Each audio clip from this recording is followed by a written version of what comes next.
Sony Sindh जी मिठी बोली जीजल अमड़ वाली लोली मुंजा मोला साईं हमेशा आबाद रख जा हुजन मारू माला माल रहन सांगियड़ा खुशहाल पुटन सावा सावा गाह सोनो सिंधु ही दरिया मुंजा मोला साईं हमेशा आबाद रख जा सोनी सिंध जी मिठी बोली जीजल अमड़ वाली लोली मुंजा मोला साईं हमेशा आबाद रख जा हुजन मारू माला माल रहन सांगियड़ा खुशहाल पुटन सावा सावा गाह सोनो सिंधु ही दरिया मुंजा मोला साईं हमेशा आबाद रख जा सोनी सिंध जी मिठी बोली जीजल अमड़ वाली लोली मुंजा मोला साईं हमेशा आबाद रख जा मुंजा अल्लाह साईं हमेशा आबाद रख जा।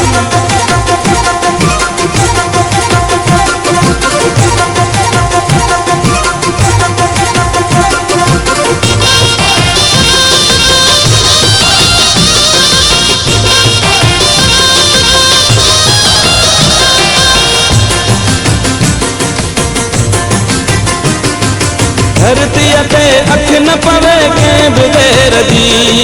चैनी पासे खबर हुजे रुगो फेर जी धरती ते अख न पवे के बगैर जी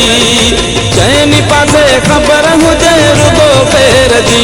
इहे बनियूं इहे बारा सबई मारू अड़ावे चारा मुंजा मोला साईं हमेशा आबाद रख जा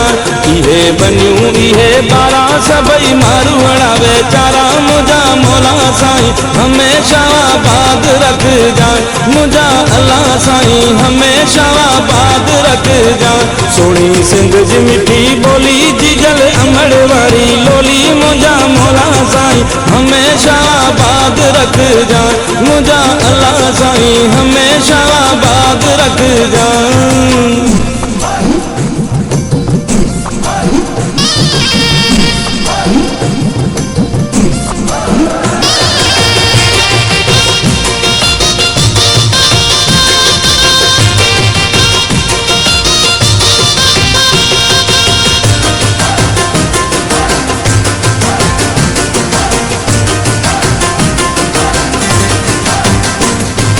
सदा खुशूं खोड़ हुजन सोनी सिंध में मोहब्बत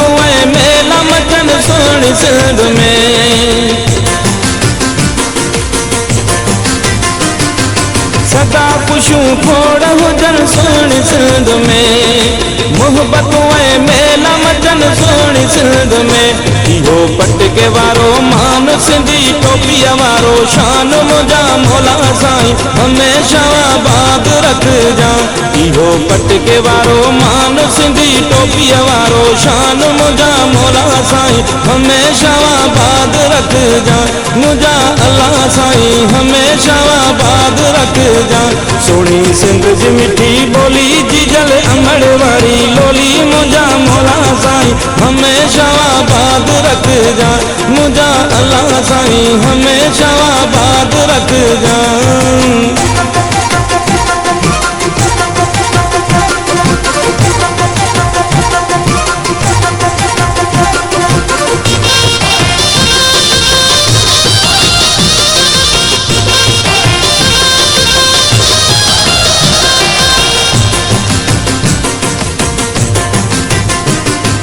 घुरे तो ही शाम सुबह जमा दुआऊं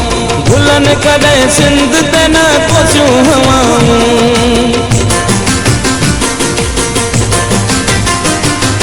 घुरे तो ही शाम सुबह जमा दुआऊं गुलन कदे सिंध ते न पहुंचूं हवाऊं पंजूं वायूं पंजा गीत इहो प्यार ऐं प्रीत मुंजा मोला साईं हमेशा आबाद रख जा पंजूं वायूं पंजा गीत इहो प्यार ऐं प्रीत मुंजा मोला साईं हमेशा आबाद रख जा मुंजा अल्लाह साईं हमेशा आबाद रख जा सोनी सिंध जी मिठी बोली जीजल अमड़ वाली लोली मुंजा मोला साईं हमेशा आबाद रख जा मुझा अल्लाह साईं हमेशा आबाद रख जा।